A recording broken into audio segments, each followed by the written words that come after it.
اعوذ باللہ من الشیطان الرجیم بسم اللہ الرحمن الرحیم۔ پناہ مانگتا ہوں اللہ کی شیطان مردود سے۔ شروع اللہ کے نام سے جو رحمان و رحیم ہے۔ اللہ کی تسبیح کر رہی ہے ہر وہ چیز جو آسمانوں میں ہے اور ہر وہ چیز جو زمین میں ہے۔ اسی کی بادشاہی ہے اور اسی کے لیے تعریف ہے اور وہ ہر چیز پر قادر ہے۔ وہی ہے جس نے تم کو پیدا کیا، پھر تم میں سے کوئی کافر ہے اور کوئی مومن، اور اللہ وہ سب کچھ دیکھ رہا ہے جو تم کرتے ہو۔ اس نے زمین اور آسمانوں کو برحق پیدا کیا ہے اور تمہاری صورت بنائی اور بڑی عمدہ بنائی ہے، اور اسی کی طرف آخر کار تمہیں پلٹنا ہے۔ زمین اور آسمانوں کی ہر چیز کا اسے علم ہے، جو کچھ تم چھپاتے ہو اور جو کچھ تم ظاہر کرتے ہو سب اس کو معلوم ہے، اور وہ دلوں کا حال تک جانتا ہے۔ کیا تمہیں ان لوگوں کی کوئی خبر نہیں پہنچی جنہوں نے اس سے پہلے کفر کیا اور پھر اپنی شامت اعمال کا مزہ چکھ لیا، اور آگے ان کے لیے ایک دردناک عذاب ہے۔ اس انجام کے مستحق وہ اس لیے ہوئے کہ ان کے پاس ان کے رسول کھلی کھلی دلیلیں اور نشانیاں لے کر آتے رہے، مگر انہوں نے کہا کیا انسان ہمیں ہدایت دیں گے؟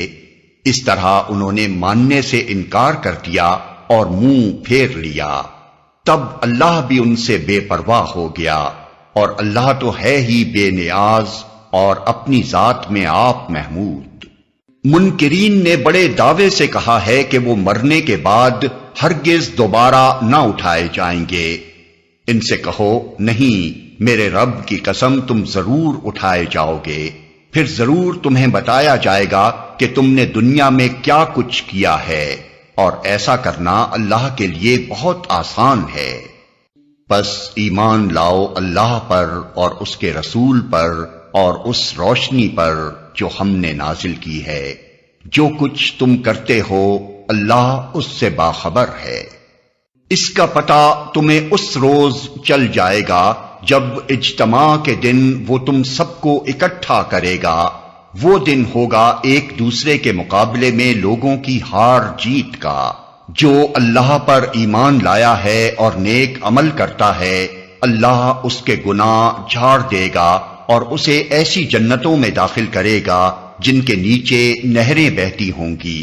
یہ لوگ ہمیشہ ہمیشہ ان میں رہیں گے، یہی بڑی کامیابی ہے۔